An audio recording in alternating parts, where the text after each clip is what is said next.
Tales of the Jedi. This is a new Star Wars mini-series that is Clone Wars style animated, and it follows Jedi stories set before, during, and after the prequel era. There are 6 episodes here, anywhere between 10 and 15 minutes long, and we focus on 2 characters mainly in particular, which is Ahsoka at different stages through her life, and then Count Dooku when he was a Jedi. And I thought this show was excellent. It took all the good qualities from the Clone Wars and left behind anything that hindered it. There was no goofiness here at all. That was all left at the door. Instead, we get like a much darker, much more serious tone that's matched with a really great soundtrack and really great animation. You know, the animation for this has never looked so good, you know, especially if you were to look at the earlier seasons of Clone Wars. It's come a very long way. The stories here include Ahsoka as a baby, discovering her abilities with the Force, up to how she evolves as a Jedi, why she's so skilled, and what leads her back to the fight after the events of Revenge of the Sith. We also have a really interesting look at Dooku as a Jedi, the failings he saw within the Jedi Order, and why he ultimately left the Order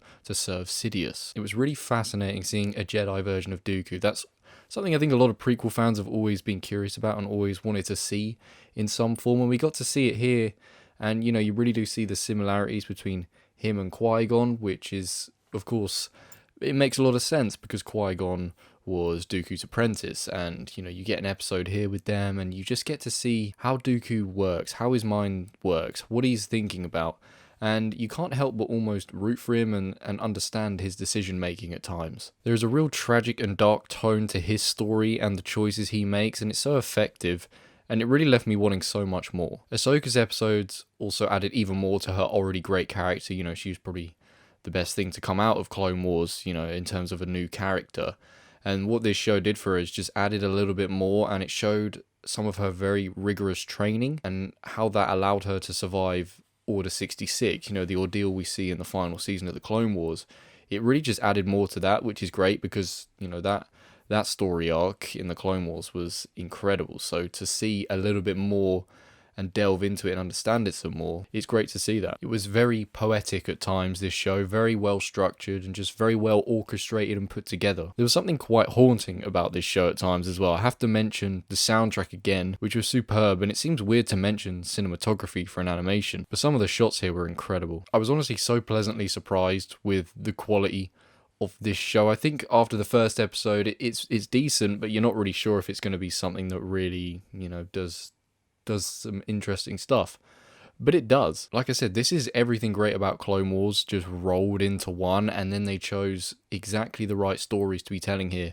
They chose the content that us as viewers would want to see, especially the Count Dooku stuff. I think that was really fascinating. I don't really have any flaws. The only thing that's bugging me is I wanted a little more on Dooku and how he initially got involved with Sidious, why he felt the need to completely betray an order that he dedicated his life to, because I think it almost jumps the gun a little bit because each episode is set at a different point, so it almost just feels like one moment he's conflicted and then the next he's serving Sidious. So I think just a little bit more, maybe one more episode just sort of revolving around him would have been nice. But even saying that, you can understand why he turns. You know, you don't need to see every single step to him going from a Jedi to a Sith. But honestly, this was great. If you're a fan of Star Wars, if you're a fan of the prequels, if you're a fan of the Clone Wars, definitely watch this. This is an excellent piece of Star Wars content, and granted, you'll get through it all in about an hour and a half, but it is really worth watching. I would give Tales of the Jedi a 9 out of 10, and in terms of rewatchability,